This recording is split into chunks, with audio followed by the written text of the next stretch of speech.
Hello friends, I am Dr. Neela Mahajan. I shall be discussing Parenteral Products Part 1 formulation today. In this module, we will have an introduction to parenterals. Then we will talk about requirements of parenterals. We will also learn about factors affecting formulation of parenterals and formulation development including formula ingredients. Parenteral products are one of the unique sterile dosage forms of therapeutic agents free of viable microorganisms and are injected through the skin or mucous membranes into internal body compartments. Parenteral preparations may be given by various routes including intravenous, intramuscular, subcutaneous, intradermal and intraperitoneal. Via an intravascular route, complete drug availability occurs immediately and no absorption is necessary. For all other routes, at least a blood vessel wall and usually one or more tissue cell walls must be permeated before the drug can enter the circulation. Most often, this occurs by passive diffusion and is most favorable when drug has both lipophilic and hydrophilic properties, with the former being predominant. With non-vascular routes, absorption is affected by factors which include the size and number of blood vessels supplying the tissue, the movement of the tissue following injection, the physical and chemical properties of the drug, and such characteristics of the dosage form as to whether it is a solution, suspension or emulsion, and the nature of the vehicle and its pH.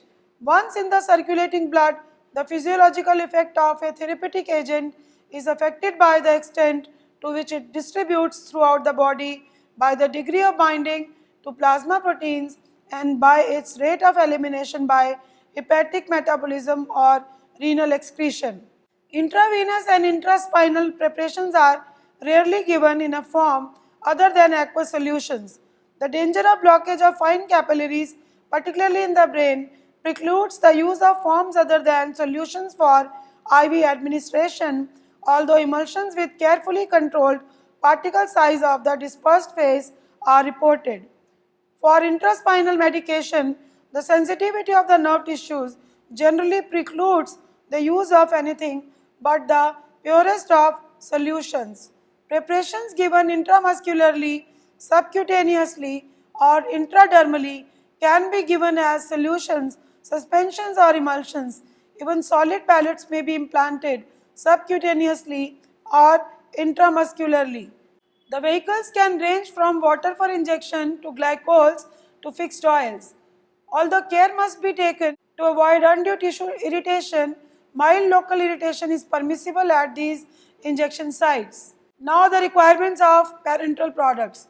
Since parenterals evade the highly efficient first line of body defense, that is the skin and the mucous membranes, they must be free from microbial contamination and toxic components, should possess an exceptionally high level of purity, and all components and processes involved in their preparation must be selected and designed to eliminate contamination of all types as far as possible. The nature of a preparation can influence significantly onset and duration of therapeutic effect of a drug and the form of the absorption pattern achieved.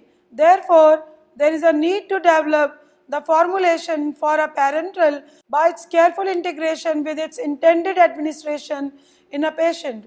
This further requires that the physical and chemical properties of a drug must be determined and the interaction of the drug with any desired excipients must be studied, and the effect of each step of the process on its stability must be studied and understood. Now let's have an understanding of the factors affecting formulation of parenterals. The first factor affecting the formulation of parenterals is the route of administration. The intended route of administration has a marked effect on the formulation of a parenteral. In general, only solutions of drugs in water may be given intravenously. Suspensions may not be given because of the danger of blockage of the small blood vessels. Aqueous or oleaginous suspensions and oleaginous solutions cannot normally be given subcutaneously because of the pain and irritation caused. Muscle tissue tolerates oils and suspended particles fairly well, and is therefore the only route normally suitable for their administration. The administration of a drug deep into muscle tissue results in a pool of the product at the site of injection. From this depot, the drug is released at a rate determined to a large extent by the characteristics of the formulation. Whether the solvent is aqueous or oleaginous affects the rate of absorption. Oleaginous solutions are usually more slowly absorbed. Increasing the viscosity of solutions slows the absorption, just like gelatin or polyvinyl pyrrolidone in water and aluminum monostearate in oil. Utilizing modifications of the drug molecule to render it less soluble permits the production of stable suspensions, causing a marked reduction in the rate of absorption of the drug from the depot. Thus, utilizing various modifications in the formulation of the product makes it possible to retard the rate at which a drug is released from a depot. The second factor is the volume to be administered. Volume in which a dose of the drug must be included is the second factor affecting formulation of parenterals. For intracutaneous injections, a volume of more than 0.2 ml is rarely used because tissue volume is small and compact and slow absorption takes place due to the lack of blood vessels. Volume of 1 ml or less may be injected subcutaneously, and only occasionally are volumes of more than 2 ml are given intramuscularly. Volumes of 10 ml or less may be given intraspinally, but large volumes may be given safely only by the IV route with carefully controlled rate of administration.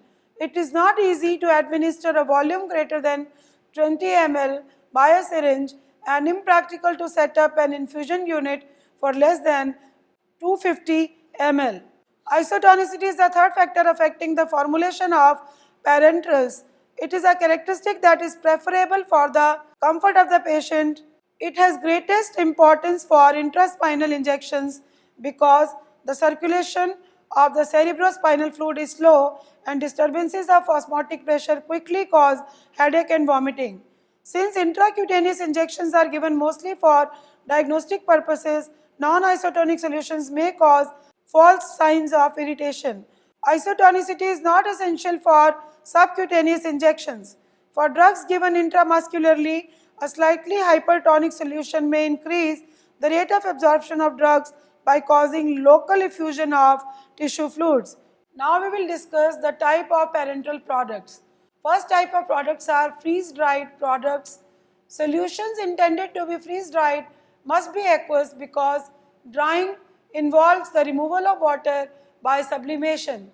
Furthermore, stability problems related to aqueous system are practically non-existent due to the existence of solution for only a brief period during processing. However, the formulation must reflect the characteristics of a solid residue after drying and solution after reconstitution at the time of use. Often the drug alone does not give sufficient solid residue or characteristics appropriate for the product, including a uniform color and texture, a supporting matrix of solids sufficient to maintain essentially the original volume after drying, and sufficient strength to prevent crumbling during storage. Therefore, substances are added to provide these characteristics. In addition, the nature and amount of solids in the solution largely determine the eutectic temperature of the frozen solution, the sub-zero temperature at which the frozen material will melt, which determines the temperature below which the product must be held during freeze drying. It also determines the rate of thermal and vapor transfer through the product during the process of drying and rate of solution of the product during reconstitution. The percentage of solids in the frozen plug should be between approximately 2 to 25%. Best salts for providing uniform crystal size, uniform color and texture, physical strength, and rapid reconstitution include monobasic and dibasic sodium phosphates. Sodium chloride is often used, but when used alone, cake tends to shrink remarkably in volume and appears crusty and crumbly. When organic substances are used to provide solids for the cake. Care must be taken during heating, particularly during terminal stages of drying, to avoid discoloration of cake by charring. Added substances required in the formulation must not be volatile under conditions of drying. Therefore, antibacterial agents like phenol and benzyl alcohol should not be used. After discussing the freeze-dried products, now let's talk about long-acting formulations.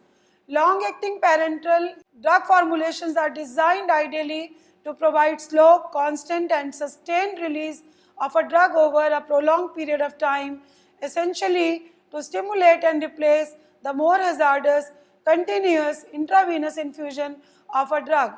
Though ideality is difficult to achieve, yet depot dosage forms that approach the desired goal are being developed and include dissolution controlled depot formulations, depot formulation produced by binding of drug molecules to adsorbents, encapsulation type depot preparations, and esterification type depot preparations. In dissolution controlled depot formulation, the rate of drug absorption is controlled by slow dissolution of drug particles with subsequent release to tissue fluid surrounding the bolus of product in the tissue. Formation of drug salts with very low aqueous solubility is one of the most common approaches to this type of formulation. Control of particle size also can contribute to slow dissolution. Further, the suspension of the drug particles in vegetable oils, and especially if dealt with substances like aluminum monostearate, produces prolonged absorption rates. Second type of depot formulation is produced by binding of drug molecules to adsorbents. Only the free portion in equilibrium with that which is bound can be absorbed. As drug is absorbed, a shift in equilibrium is established and drug is slowly released from bound state to free state. This is particularly exemplified by binding of vaccines to aluminum hydroxide gel to provide a sustained release. A third type of depot preparation is encapsulation type, in which biodegradable or bioabsorbable macromolecules like gelatin, phospholipids and long-chain fatty acids become a diffusion matrix for the drug. Drug is encapsulated within the matrix and release of drug molecules is controlled by a rate of permeation out of diffusion barrier and by rate of biodegradation of the barrier macromolecules. A fourth type of depot preparation is esterification type, in which esters of a drug that are bioerodible are synthesized. Esterified drug is deposited in tissue at the site of injection to form a drug reservoir. The rate of drug absorption is controlled by partitioning of drug esters from reservoir to tissue fluid and by the rate at which the drug ester regenerates active drug molecules. Very often these esters are dissolved or suspended in oleaginous vehicles which further slow the release. Now the third type of products, suspensions. Parenteral suspensions have 0.5 and 5% solids content but may range up to 30% in some antibiotic preparations.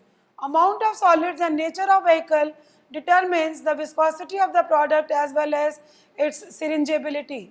The most important requirement for parenteral suspensions is a small and uniform particle size. Small uniform particles lead to slow uniform sedimentation rates and predictable dissolution and drug release rates. Small uniform particles lead to a reduction in the tendency for larger crystal growth during storage and easy syringeability. Suspension stabilization for the period between manufacture and use is challenging. Solids gradually settle and may cake, causing difficulty in redispersion prior to use. Surface active agents may help in the preparation and stabilization of a suspension by reducing the interfacial tension between particles and vehicle. Polysorbate 80, lecithin among the surface active agents used in parenteral suspensions. Concurrent addition of a hydrocolloid like sodium carboxymethylcellulose may enhance the effect of surfactant and cause loss of surface charge of dispersed particles, water repellency and tendency to agglomerate. Occasionally, parenteral suspensions may be improved by a slight increase in viscosity, either by increasing the amount of protective colloid or by adding a compound such as sorbitol. In other formulations, flocculation of suspended particles is necessary to prevent packing to a dense cake. Addition of selected ions that increase the surface charge of the solid particles may cause them to form fluffy aggregates. These settle rapidly but to a large sedimentation volume which can easily be redispersed. Monosodium citrate has been used effectively for such a purpose. Now talking about emulsions. Preparation of a parenteral emulsion is troublesome. It is made more difficult by a rigid requirement for particle size control to prevent embolus in blood vessels, by the limited choice of emulsifiers and stabilizers of low toxicity, and by the preservation of the oil phase against development of rancidity. Principal problem in the formulation of parenteral emulsions is the attainment and maintenance of uniform oil droplets of 1 to 5 micrometers in size as the internal phase. In emulsions, difference in density between oil and water is relatively small, hence separation of phase does not occur as readily as with suspensions. Dispersed phase should have droplet size of less than 1 micrometer, and emulsion must be stable to autoclaving. Elevated temperatures, however, tend to produce coalescence of the dispersed phase, and excessive shaking can cause acceleration of the rate of creaming. After having an understanding of the type of parenteral products, now let us discuss the formulation development and formula ingredients. The final objective in the development of a sterile product is elicitation of a therapeutic effect in a patient. Formulation of a sterile product involves combining one or more ingredients with a medicinal agent to enhance the convenience, acceptability, or effectiveness of the product. Rarely is it preferable to dispense a drug single as a sterile dry powder unless the formulation of a stable liquid preparation is not possible. The first formula ingredient is therapeutic agent. A therapeutic agent is a chemical compound subject to physical and chemical reactions characteristic of the class of compounds to which it belongs. Therefore, a careful evaluation must be made of every combination of two or more ingredients to ascertain whether or not adverse interactions occur, and if they do, of ways to modify formulation so that reactions are eliminated or minimized. Information concerning basic properties must be obtained before an intelligent approach to formulation can begin. Important properties of a drug or of the total formulation are evident only after product has been stored or used for a prolonged time. The second formula ingredient is vehicle or solvent system. Under this, we will discuss aqueous systems first. By far, the most frequently employed vehicle for sterile products is water, because it is the vehicle for all natural body fluids. One of the most inclusive tests for quality of water is the total solids content, a gravimetric evaluation of the dissociated and undissociated organic and inorganic substances present in water. However, a less time consuming test, the electrolytic measurement of conductivity of water, is the one which is most frequently used. The validity of measurement as an indication of purity of water is inferential, in that methods of producing high purity water like distillation and reverse osmosis remove undissociated substances along with those that are dissociated. Undissociated substances like pyrogens, however, could be present in the absence of ions and not be disclosed by the test. Therefore, for contaminants other than ions, additional tests should be performed. Additional tests for quality of water for injection with permitted limits are described in USP monographs.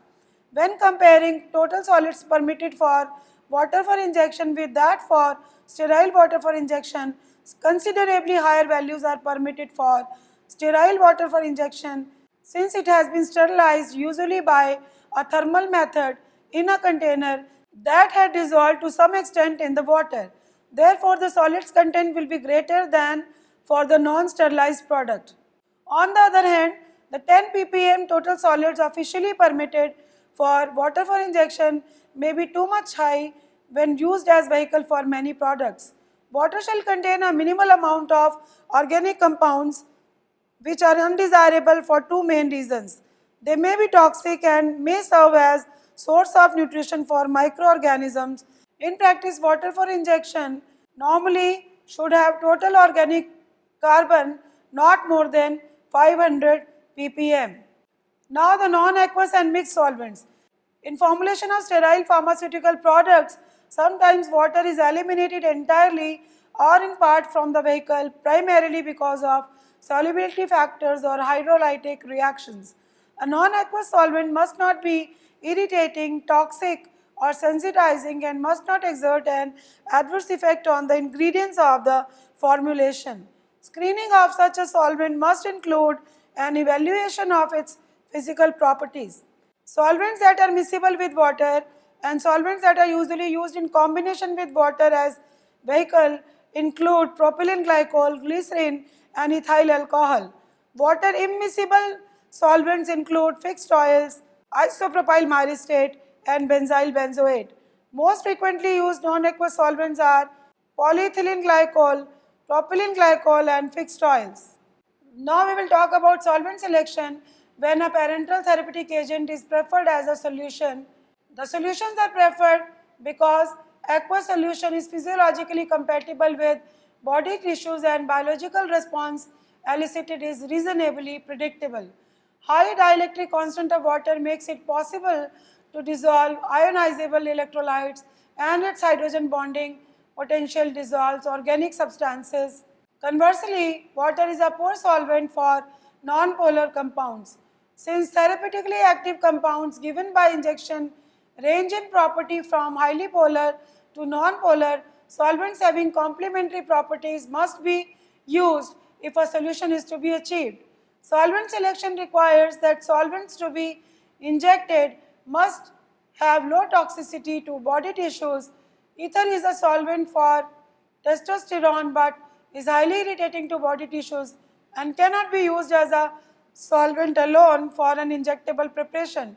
Frequently, the desired solubility can be achieved with mixed solvents, for example, use of approximately 40% ethanol in water to solubilize digital glycosides. Compounds that are dissolved in water are often subject to degradative reactions. Formulation must be designed in such cases to minimize these degradative effects. Often these reactions are markedly affected by the pH of the solution. The use of a mixed solvent system often reduces degradative reactions. Oleaginous injections are however viscous and involve frequent incidents of pain upon injection. After learning about solvents, now we will discuss solutes. Physical and chemical purity of solutes used for sterile preparations must be exceptional. For a few substances, special parenteral grades are commercially available. In addition, solutes should be free from microbial and pyrogenic contamination. Not only proper quality of chemical should be procured, but also storage conditions should prevent contamination, particularly after a container has been opened.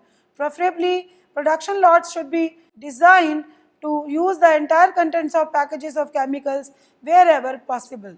Added substances are the next formula ingredients. Substances added to a product to enhance its stability are essential for almost every product. But these agents must not adversely affect the product and must be non-toxic in the quantity administered to the patient. They should not interfere with the therapeutic efficacy or the assay of the active therapeutic compound. They must also be present and active when needed throughout the useful life of the product.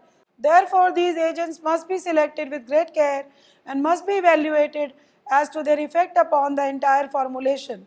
Such substances include solubilizers, antioxidants, chelating agents, buffers, etc. and numerous other substances for specialized purposes. Now the antibacterial agents. Antibacterial agents in bacteriostatic concentration must be included in the formulation of products packaged in multiple dose vials and in formulations to be sterilized by marginal processes or made by aseptic manipulation. Then antioxidants. Antioxidants protect a therapeutic agent susceptible to oxidation, particularly under accelerated conditions of thermal sterilization, and may function in at least two ways. That is, by being preferentially oxidized and by blocking an oxidative chain reaction in which they are not usually consumed. In addition, certain compounds act as synergists and increase the effectiveness of antioxidants. Certain compounds complex with catalysts accelerating the oxidative reaction. For those products in which oxygen enters into a degradative reaction, an antioxidant effect can be achieved by displacing oxygen from contact with the product. Next, formula ingredients are buffers. These are added to maintain the required pH for many products, as change in pH may cause significant alterations in the rate of degradative reactions. Buffers must have the capacity to maintain pH of the product, but not enough to prevent body fluids from overpowering the buffer following administration. In most cases, biological effectiveness of the drug is maximum at or near the biological fluid pH rather than at the stabilizing pH of the injected product. Acetates, citrates, and phosphates are principal buffer systems used. Buffer systems must be selected with consideration of their effective range, concentration, and chemical effect on the total product. Now, tonicity contributors. Compounds contributing to the isotonicity of a sterile product reduce pain of injection in areas with nerve endings. Simple electrolytes and non-electrolytes like glycerin and lactose are most commonly used for this purpose. These are usually the last ingredients added to the formulation after other ingredients in the formulation are established and osmolality of the formulation has been measured. Isotonicity actually depends on the permeability of a living semi-permeable membrane separating the solution from a biological cell system. Most frequently, for sterile pharmaceutical preparations, membrane concerned is the one enclosing the red blood cells. Therefore, a preparation cannot be considered to be isotonic until it has been tested in a biological system. Chelating agents are the next formula ingredients. They are non-ionizable trace amounts of heavy metals, catalyze degradative changes. Chelating agents most commonly used to tackle this problem include trisodium or calcium disodium salt of ethylene diamine tetraacetic acid in a concentration of about 0.05% W by V. Heavy metals extracted from rubber closures also may be bound by a chelating agent, reducing the possibility of reactions with ingredients in the formulation. Next, we will discuss inert gases. These have been used to displace oxygen from a solution and to reduce the possibility of oxidative changes in the formulation. Inert gases may be used to stabilize solutions in other ways. For example, sodium bicarbonate injection decomposes, particularly during autoclaving, to produce sodium carbonate, carbon dioxide and water. Saturation of solution with carbon dioxide inhibits this reaction and stabilizes solution. Lastly, we will discuss protein stabilizers. A number of ingredients have been shown to stabilize proteins both in dry and solution state. Serum albumin competes with therapeutic proteins for binding sites in glass and other surfaces and minimizes the loss of protein caused by surface binding. Cryoprotectants and lyoprotectants are used to minimize protein denaturation during freeze drying. Primary examples of protein stabilizers include polyhydric alcohols, amino acids, non-reducing sugars, and polymers and methyl cellulose. Surface active agents are widely used to minimize protein aggregation at air-water or water-solid interfaces.